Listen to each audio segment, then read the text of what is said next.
तो कल तक हम लोगों ने टोटल आपके 300 प्रश्नों को कर लिया था। आज के वीडियो में भी हम लोग 50 प्रश्नों को यहाँ पर डिस्कस करेंगे। इससे पहले के वीडियो अगर आपने नहीं देखे हैं तो ऊपर आई बटन पर आपको लिंक मिलेगी, वहां से आप उन वीडियो को देख सकते हैं। तो चलिए पहले प्रश्न के साथ में शुरुआत करते हैं। पहला प्रश्न है कि सबसे बड़ा जो नदी द्वीप है जिसका नाम है मांजुली, यह किस नदी के ऊपर स्थित है? तो अगर हम लोग मांजुली की बात करते हैं तो ये आपको मिल जाएगा ब्रह्मपुत्र नदी पर। तो ऑप्शन हमारा यहाँ पर सी हो जाएगा करेक्ट। देखिए ब्रह्मपुत्र नदी की बात करते हैं तो ये आपके चेमयुंगडंग नाम के ग्लेशियर से निकलती है। उसके बाद में अरुणाचल प्रदेश में ये इंटर करती है जहाँ पर इसका नाम सिहांग होता है। फिर ये हमारी आती है असम राज्य में। तो असम राज्य में इसका नाम होता है ब्रह्मपुत्र और वहीं पर इसके द्वारा एक द्वीप बनाया जाता है जो कि सबसे बड़ा नदी द्वीप है। नाम इसका है मांजुली। तो ये आपको मिल जाएगा ब्रह्मपुत्र नदी पर। ऑप्शन हमारा सी हो जाएगा करेक्ट। अच्छा, मांजुली की बात हुई है तो आपको ये भी ध्यान रखना है कि वर्ष 2016 में असम राज्य की जो सरकार है उसके द्वारा इसको एक जिले के रूप में मान्यता दी गई थी। तो ऑप्शन हमारा सी हो जाएगा यहाँ पर करेक्ट। अगला प्रश्न है कि इनमें से कौन सी एक नदी अमरकंटक की पहाड़ियों से नहीं निकलती है? अब देखिए इस प्रश्न को भी थोड़ा समझिए। देखिए ये हमारा हो गया मध्य प्रदेश राज्य। मध्य प्रदेश में आपको यहाँ पर ईस्ट साइड में एक मिलेगा जिला जिसका नाम है अनूपपुर। अनूपपुर जिले में आपको अमरकंटक की चोटी मिलेगी और यहाँ से हमारी 3 नदियाँ निकलती हैं। देखिए एक नदी आपकी निकलती है उत्तर पूर्व की तरफ जिसे हम लोग सोन नदी कहते हैं, बिहार में जाकर के ये गंगा में मिल जाती है। एक नदी यहाँ से और निकलती है जो कि अरब सागर में गिरती है, नाम इसका है नर्मदा। और एक हमारी नदी और है जिसका नाम है ओहिला और ये आपकी एक भूमिगत नदी है, यानी कि ये आपके किसी सागर या महासागर में जाकर के नहीं गिरती है। तो टोटल ये 3 नदियाँ निकलती हैं। अगर हम लोग सुवर्ण रेखा नदी की बात करते हैं तो ये छोटा नागपुर के पहाड़ियों से निकलती है। क्लियर है? तो ऑप्शन हमारा यहाँ पर बी हो जाएगा करेक्ट। वीडियो में हम लोग आगे बढ़ें उससे पहले मैं आपको बता दूं कि आने वाले समय में चाहे आपके एसएससी का एग्जाम हो या फिर ग्रुप डी का एग्जाम हो, उसके लिए जो आपके बेस्ट 1000 करंट अफेयर हैं पिछले 6 माह के, उनकी सीरीज हम लोग कल से शुरू कर रहे हैं। तो नीचे आपको मेरी अनअकैडमी प्रोफाइल का लिंक मिलेगा, उसके ऊपर आप क्लिक करिए, एसएससी सीजीएल अपनी कैटेगरी चूज करिएगा अनअकैडमी ऐप में और फिर आप लोग KB10 कोड यूज़ करके इसमें इनरोल कर सकते हैं। सारे वीडियो मेरे बिल्कुल फ्री होंगे, सभी के PDF भी आपको मिलेंगे रिवीजन के लिए। तो यहाँ पर आप इसको ज्वाइन कर सकते हैं। इसके अलावा मैं आपको बता दूं कि इस समय अनअकैडमी के ऊपर बहुत ही शानदार ऑफर चल रहा है। इसके अंतर्गत आपको अनअकैडमी मेरे कोड पर 10% का डिस्काउंट देगी और अगर आप मेरा कोड यूज़ करते हैं तो मेरी तरफ से 10% का कैशबैक भी आपको दिया जाएगा। तो ये शानदार ऑफर है सिर्फ आपके लिए, तो इस ऑफर को भी आप लोग अवेल कर सकते हैं। इसके साथ साथ मैं आपको बता दूं कि हर संडे अनअकैडमी के ऊपर आपका कॉम्बैट होता है जिसके अंतर्गत अगर आपकी रैंक 1 से 500 के बीच आती है तो आप अनअकैडमी के ऊपर फ्री सब्सक्रिप्शन यहाँ पर जीत सकते हैं। तो ये भी बिल्कुल फ्री होता है, हर संडे को एसएससी कैटेगरी में होता है दिन में 12 बजे, तो इसकी भी आप लोग प्रैक्टिस कर सकते हैं। इसके अलावा पूरे जून महीने में अनअकैडमी के ऊपर आपके चाहे डेली करंट अफेयर हो या फिर लूसेंट जी के हो या फिर हमारा मैथमेटिक्स हो, इन सभी के फ्री टेस्ट कंडक्ट करवाए जा रहे हैं। इस टेस्ट की जो लिंक है वह भी आपको नीचे मिल जाएगी, उसके ऊपर क्लिक करके आप इसमें इनरोल कर सकते हैं। तो अनअकैडमी पे पैड के साथ साथ आपको बहुत सारे फ्री चीज़ें भी मिलेंगी, फ्री चीज़ों का आप लाभ यहाँ पर उठा सकते हैं। चलिए अब आते हैं अगले प्रश्न पर। अगला प्रश्न है कि नीली क्रांति डैश डैश से संबंधित है। तो आसान सा प्रश्न है, नीली क्रांति हमारे मत्स्य उत्पादन यानी कि मछली पालन से संबंधित है। तो ऑप्शन आपका यहाँ पर ए हो जाएगा करेक्ट। ध्यान रखिएगा कि दुनिया में जो मछली का उत्पादन है उसमें पहले स्थान पे है चाइना। अगला प्रश्न है कि भारत की जो पहली महिला मुख्य चुनाव आयुक्त हैं इनका नाम क्या है? तो आपने ये पढ़ा होगा कि पहले हमारे चुनाव आयुक्त थे, नाम था उनका सुकुमार सेन, लेकिन पहली महिला मुख्य चुनाव आयुक्त की बात हो रही है जो कि मात्र 21 दिनों के लिए बनी थी, लेकिन इतिहास में नाम इन्होंने अपना दर्ज करवा लिया। नाम इनका है रमा देवी। क्या नाम है? रमा देवी इनका नाम है। तो ऑप्शन हमारा यहाँ पर डी हो जाएगा करेक्ट। अब देखिए रमा देवी की अगर हम बात करते हैं तो कर्नाटक की ये पहली महिला गवर्नर थी। इसके अलावा हिमाचल प्रदेश की भी ये गवर्नर रह चुकी हैं। इसके साथ साथ ध्यान रखिएगा कि आपके राज्यसभा की ये पहली महिला सेक्रेटरी जनरल रही हैं और अभी तक एकमात्र सेक्रेटरी जनरल हैं। नाम इनका है रमा देवी। तो काफ़ी महत्वपूर्ण है, इनके बारे में आप ध्यान रखेंगे। अगला प्रश्न है कि किस पाकिस्तानी जनरल ने वर्ष 1999 में अपने देश में सैन्य शासन लागू कर दिया था? तो ये हैं आपके महानतम परवेज मुशर्रफ साहब। कौन है? परवेज मुशर्रफ हैं। तो ऑप्शन हमारा ए हो जाएगा यहाँ पर करेक्ट। तो ध्यान रखिएगा 1999 में इन्होंने यहाँ पर कूप कर दिया था और उसके बाद में ये राष्ट्रपति यहाँ पर बन गए थे। अगला प्रश्न है कि पुस्तक द ओरिजिन ऑफ स्पीसीज के लेखक कौन है। बहुत ही ज़्यादा महत्वपूर्ण प्रश्न है, रेलवे और एसएससी में तो आपके ये बहुत बार पूछा जाता है। ध्यान रखिएगा, इस पुस्तक के जो लेखक हैं उनका नाम है चार्ल्स डार्विन। क्या नाम है? चार्ल्स डार्विन के द्वारा ये पुस्तक लिखी गई है। तो ऑप्शन हमारा सी हो जाएगा यहाँ पर करेक्ट। और डार्विन की बात हुई है तो ध्यान रखिएगा, इन्हें हम लोग फादर ऑफ जेनेटिक्स के नाम से भी जानते हैं, यानी कि जेनेटिक्स के आपके जनक हैं। नाम इनका है चार्ल्स डार्विन।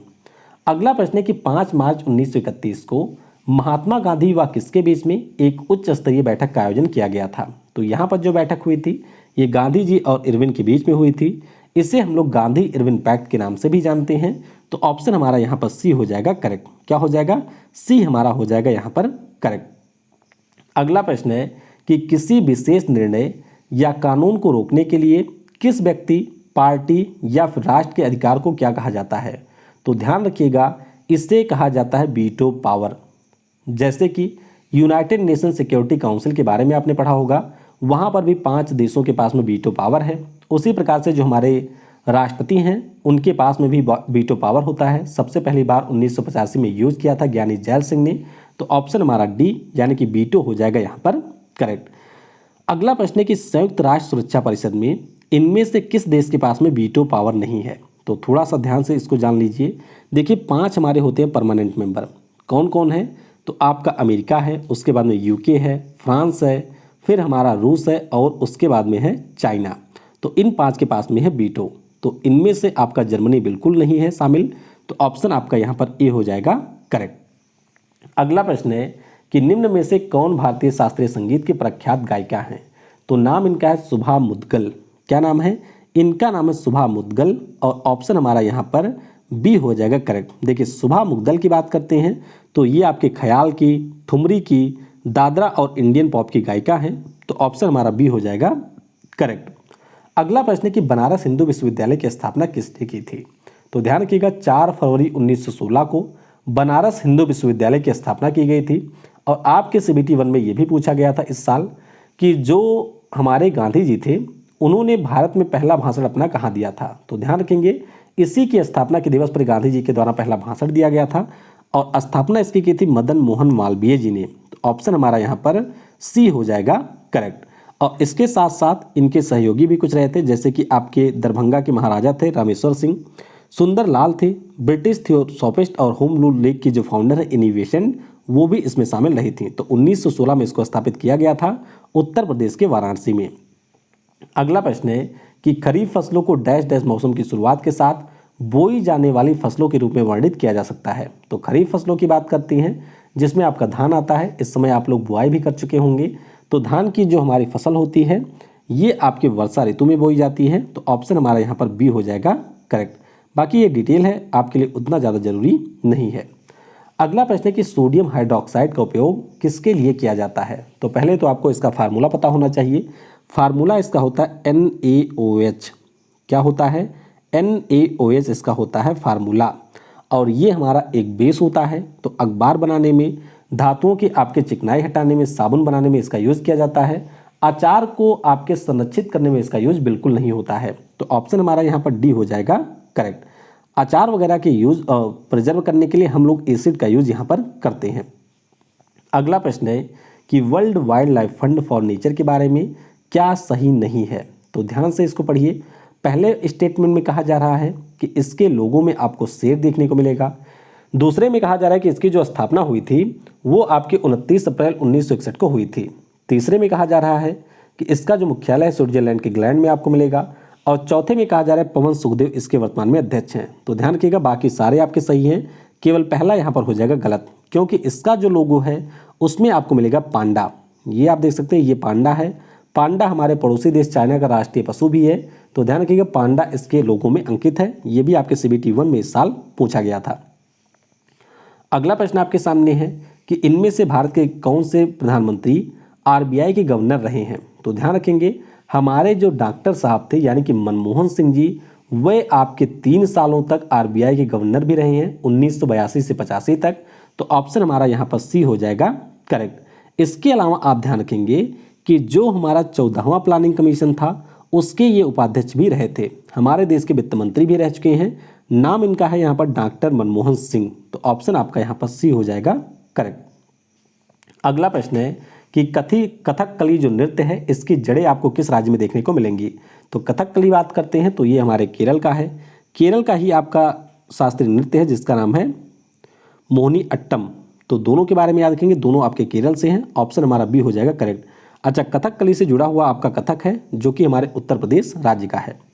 अगला प्रश्न है कि मानव शरीर की जो सबसे छोटी हड्डी होती है ये आपको कहाँ पर देखने को मिलेगी। तो मानव शरीर की जो सबसे छोटी हड्डी है ये आपको देखने को मिलेगी कान में, यानी कि इस प्रश्न का ऑप्शन यहाँ पर सी हो जाएगा करेक्ट। अच्छा, कान में मिलती है तो नाम इसका क्या है। इसका नाम है हमारा स्टेपीज। क्या नाम है, स्टेपीज इस हड्डी का नाम है। इसके अलावा आपको ध्यान रखना है कि हमारे शरीर की जो सबसे लंबी हड्डी है उसका नाम है फीमूर। क्या नाम है, फीमूर या फीमूर इसे कहते हैं, जो कि आपको जांघ में देखने को मिलेगी, यानी कि पैर की ये हड्डी होती है। अगला प्रश्न है कि भारत में निम्नलिखित इस्पात संयंत्रों में से कौन सा सार्वजनिक क्षेत्र के अंतर्गत नहीं आता है, यानी कि कौन सा आपका सरकारी नहीं है। तो ध्यान रखेंगे, जो हमारा टिस्को है ये आपका प्राइवेट है। जमशेदजी टाटा के द्वारा 1907 में इसकी स्थापना हुई थी। तो ऑप्शन हमारा यहाँ पर डी हो जाएगा करेक्ट। क्या हो जाएगा, डी इसका हो जाएगा करेक्ट। अगला प्रश्न है कि भारतीय संविधान में जो नागरिकता का प्रावधान है ये हमने किस देश से लिया हुआ है। तो नागरिकता के प्रावधान की बात करते हैं तो पहले तो आपको यही ध्यान रखना है कि हमारे यहाँ पर सिंगल सिटीजनशिप है और ये जो प्रावधान है हमने लिया हुआ है कहाँ से, ब्रिटेन से। तो ऑप्शन हमारा डी हो जाएगा करेक्ट। अब ब्रिटेन के कॉन्स्टिट्यूशन की बात हुई है तो यहाँ से हमने बहुत सारी चीज़ों को लिया है, जैसे कि जो हमारे यहाँ पर पार्लियामेंट्री सिस्टम है उसे भी हमने यहीं से लिया है। विधि का शासन, विधायी प्रक्रिया, जो हमारा मंत्रिमंडल की प्रणाली होती है, एकल नागरिकता हो गया, नाम मात्र का जो कार्यपालिका होता है, विधि की समझ समानता होती है। तो ये सारे जो प्रावधान है हमने ब्रिटेन के कॉन्स्टिट्यूशन से लिया हुआ है। तो डी हो जाएगा यहाँ पर करेक्ट। अगला प्रश्न है कि भारतीय संविधान के किन अनुच्छेदों में आपको नागरिकता का प्रावधान देखने को मिलेगा। तो नागरिकता के प्रावधान की बात करते हैं तो ये मिलेगा आपका 5 से 11 के बीच में, यानी कि हमारे संविधान का जो भाग 2 है उसके अनुच्छेद 5 और 11 में ये मिलेगा। तो ऑप्शन यहाँ पर बी हो जाएगा करेक्ट। अगला प्रश्न है कि रूस को G7 समूह से किस वर्ष बाहर किया गया था। तो ध्यान रखेंगे, रूस देश की बात करते हैं तो ये आपका 1997 में कनाडा के साथ में G7 में शामिल हुआ था, यानी कि जब आपका G7 बना था 1975 में तो इसमें केवल 6 सदस्य देश थे। कनाडा और रसिया ने इसको ज्वाइन किया था 1997 में, लेकिन रसिया जानते ही हैं कब्जा करने में थोड़ा सा माहिर है। तो 1997 में शामिल होने के बाद में 2014 में इसके द्वारा क्रीमिया के ऊपर कर लिया गया था कब्जा। उसी के बाद में G7 वाले जो थे वो नाराज हो गए और इन्होंने रसिया को यहाँ पर दौड़ा के भगा दिया। तो ध्यान रखिएगा 2014 में ये हो गया था बाहर। तो ऑप्शन हमारा यहाँ पर सी हो जाएगा करेक्ट।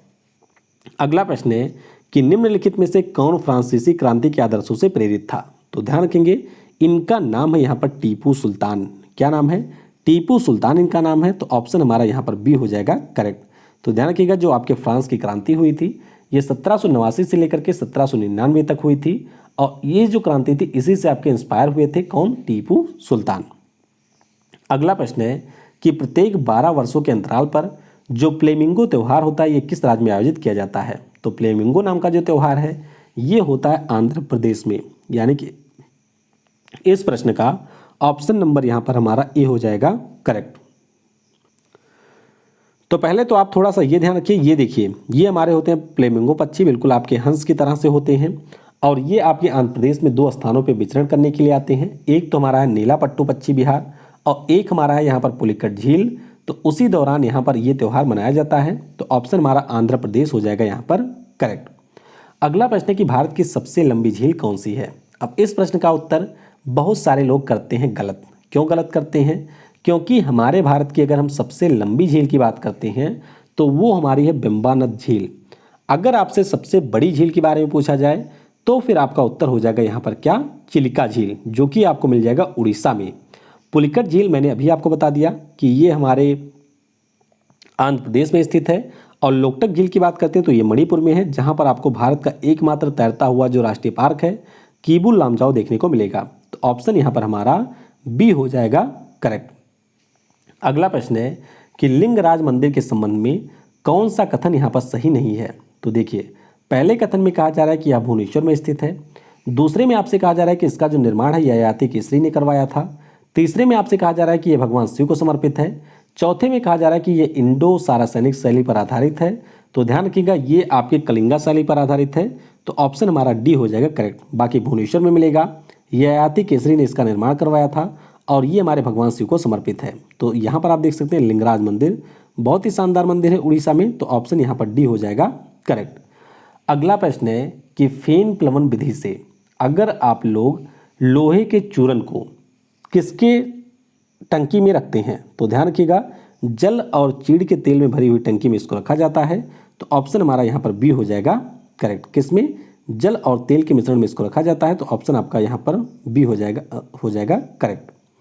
अगला प्रश्न है कि लिथियम, सोडियम और पोटेशियम जैसे जो तत्व हैं ये किससे संबंधित हैं?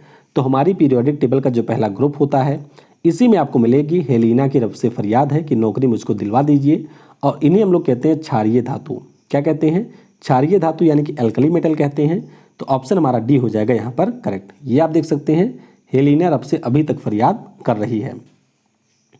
अगला प्रश्न है कि निम्नलिखित में से कौन सा एक उभयधर्मी ऑक्साइड है? तो उभयधर्मी यानी कि अगर हम लोग एम्फोटेरिक ऑक्साइड की बात करते हैं तो ये हमारे एक ऐसे ऑक्साइड होते हैं जो कि आपके धातु और अधातु दोनों के धातु नहीं, एसिड और बेस दोनों के साथ में रिएक्शन करते हैं। नाम यहाँ पर हो जाएगा Al2O3, यानी कि एल्यूमिनियम का जो ऑक्साइड है वो आपका एक एम्फोटेरिक यानी कि उभयधर्मी ऑक्साइड है। तो सी हो जाएगा यहाँ पर करेक्ट। अगला प्रश्न आपके सामने है कि निम्नलिखित में से कौन सा एक यौगिक नहीं है? यौगिक यानी कि कंपाउंड नहीं है। तो ध्यान से देखिए, क्लोरीन की बात करते हैं तो ये हमारा एक एलिमेंट होता है। तो ऑप्शन यहाँ पर आपका सी हो जाएगा करेक्ट। बाकी पानी की बात करें, अमोनिया की बात करें, नाइट्रोजन पेरोक्साइड की बात करें, ये सारे हमारे होते हैं यौगिक। अगला प्रश्न है कि जब मेंडलीव ने अपना काम शुरू किया था तब टोटल कितने तत्व ज्ञात थे? तो ध्यान रखिएगा तब टोटल ज्ञात तत्वों की संख्या थी 63। कितने थे टोटल? उस समय 63 एलिमेंट थे। तो ऑप्शन हमारा यहाँ पर डी हो जाएगा करेक्ट। कितना हो जाएगा? डी हो जाएगा करेक्ट। अगला प्रश्न है कि उस यौगिक का नाम क्या है जिसका सूत्र Al2SO4 का होल थ्राइस के द्वारा व्यक्त किया जाता है? तो ये जो हमारा फार्मूला होता है इसका नाम होता है एल्यूमिनियम सल्फेट। देखिए ये हमारा होगा एल्यूमिनियम, SO4 को कहा जाता है सल्फेट, तो हो गया एल्यूमिनियम सल्फेट। ऑप्शन हमारा सी हो जाएगा करेक्ट।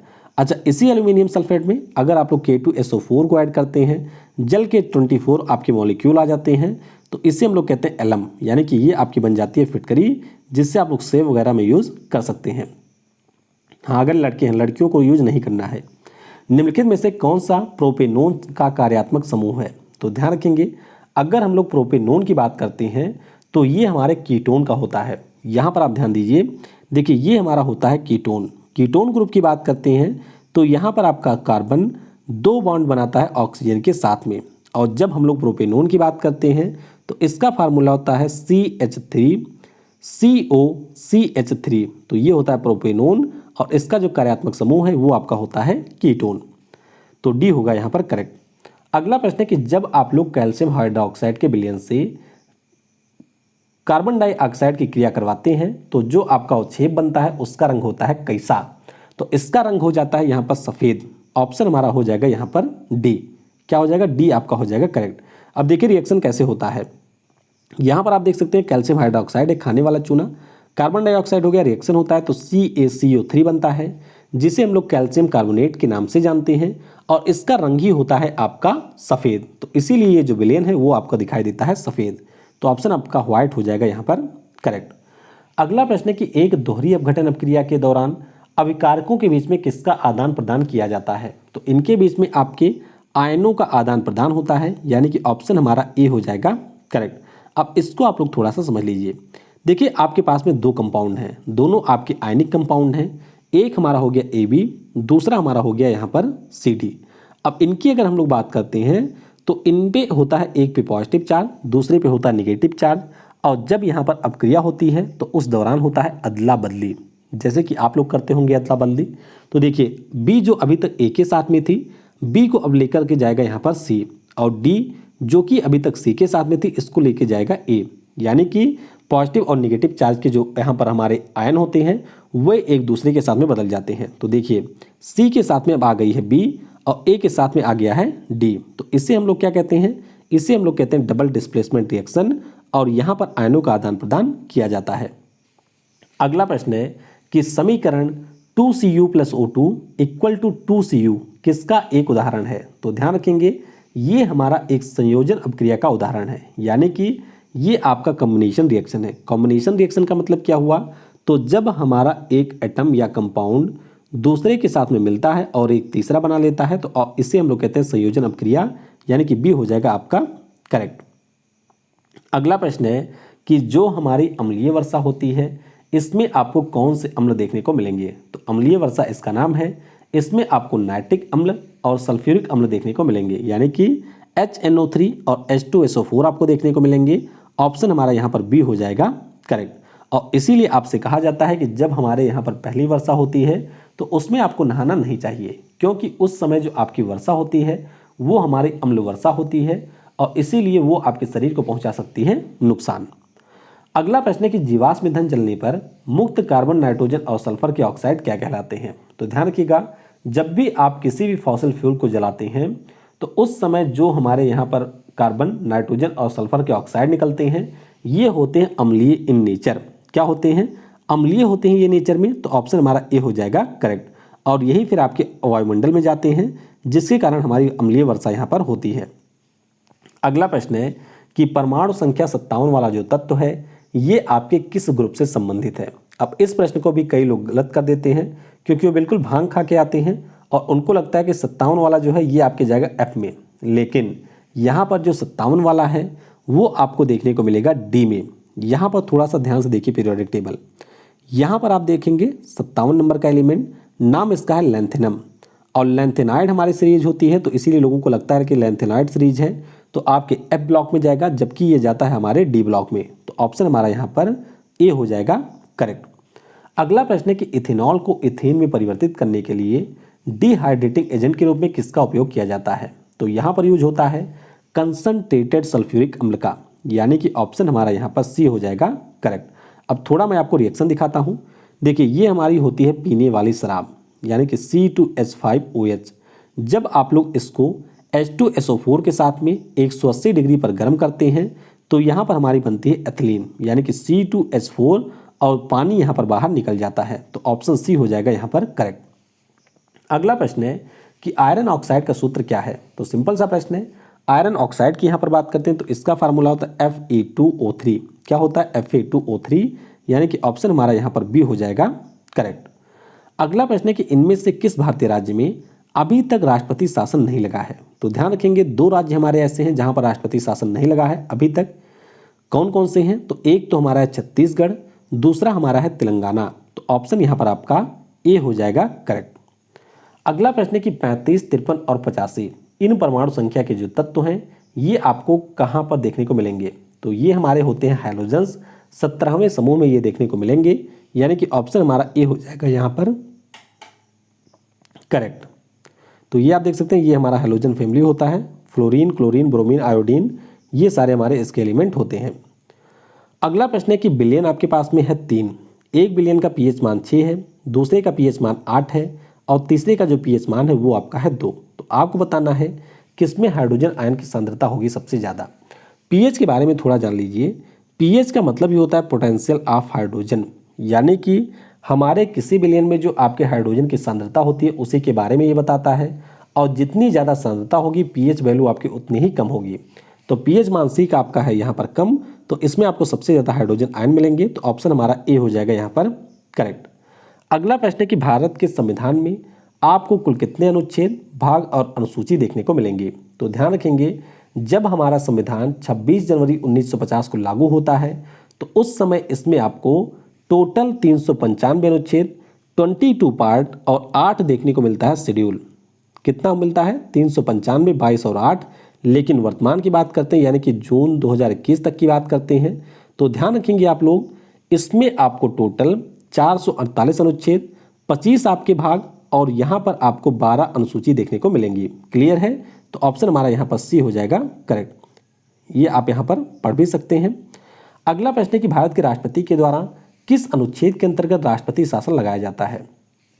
अब इस प्रश्न को भी आप में से काफ़ी सारे लोग गलत कर सकते हैं, क्योंकि आपको लगेगा कि जो राष्ट्रपति शासन लगता है वो सिर्फ लगता है अनुच्छेद 356 के अंतर्गत। लेकिन मैं आपको बता देता हूँ कि हमारे यहाँ पर जो राष्ट्रपति शासन होता है वह 2 अनुच्छेद के अंतर्गत लगाया जाता है।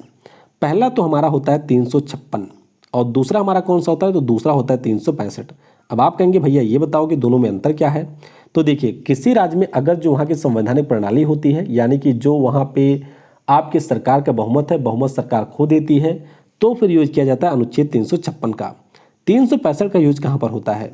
देखिए, मान लेते हैं कि हमारे केंद्र सरकार के द्वारा पब्लिक वेलफेयर में कोई आदेश दिया जाता है राज्यों को कि आपको इसे लागू करना है या आपको इसे मानना है, और राज्य मानने से कर देती है इनकार, तो उस स्थिति में 365 का यूज किया जाता है। यानी कि अगर सरकार चाह ही ले किसी राज्य में राष्ट्रपति शासन लगाना, तो वो बहुत ही आसानी के साथ में 65 के माध्यम से लगा सकती है। तो ऑप्शन हमारा यहाँ पर बी हो जाएगा करेक्ट। अगला प्रश्न है कि भारत के हाई कोर्ट और सुप्रीम कोर्ट क्रमशः किस अनुच्छेदों के अंतर्गत रिट जारी करते हैं। तो जो हमारा हाई कोर्ट होता है ये 226 के अंतर्गत जारी करता है, सुप्रीम कोर्ट हमारे 32 के अंतर्गत जारी करता है। तो ऑप्शन आपका यहाँ पर बी हो जाएगा करेक्ट। अगला प्रश्न है कि भारतीय संविधान का कौन सा भाग आदर्श कल्याणकारी राज्य के आदर्श की घोषणा करता है। तो ये घोषणा करता है राज्य का नीति निरीक्षक तत्व, जिसे हम लोग directive principle of state policy के नाम से जानते हैं। यानी कि इस प्रश्न का ऑप्शन यहाँ पर ए हो जाएगा करेक्ट। तो ध्यान रखिएगा, इसे हम लोग राज्य के नीति निरीक्षक तत्वों के नाम से जानते हैं। हमारे संविधान के अनुच्छेद 36 से 51 के बीच में इसका प्रावधान दिया गया है।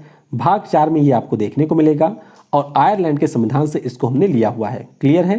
तो इस प्रकार से 348 प्रश्नों को ही हम लोग करेंगे यहाँ पर। बाकी के जो आपके प्रश्न होंगे उनको हम लोग अगले वीडियो में कर लेंगे।